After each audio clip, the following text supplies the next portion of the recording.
Hello বন্ধুরা, আসসালামু আলাইকুম। আশা করি সবাই ভালো আছেন। আমার ব্যালকনি বাগানে আপনাদেরকে স্বাগতম। আজকে ছাদ বাগানের কিছু দেখাই নাই, আপনাদেরকে দেখাবো না।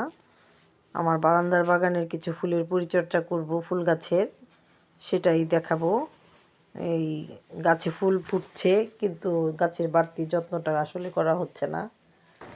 আজকে এই যে কিছু মাটি রেডি করে নিয়ে আসলাম, গোবর দিয়ে, মাটির সাথে গোবর সার, তারপরে জিপসাম, কাঠের খড়, কাঠের গুঁড়ো আর কি, আর সাথে ডিমের গুঁড়ো, খোসার গুঁড়ো আছে। সবটা মিলেই নিয়ে আসলাম। গাছের গোলাপ গাছের কলিগুলো বড় হয়ে যাচ্ছে, এখন ফুটবে। এখনই সার দেওয়ার উত্তম সময়। সার দিয়ে দিলাম।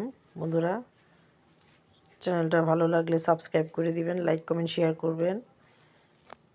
আগামী একটা ভিডিও নিয়ে দেখা হবে। আসসালামু আলাইকুম রহমতুল্লাহি ওয়া বারাকাতুহু।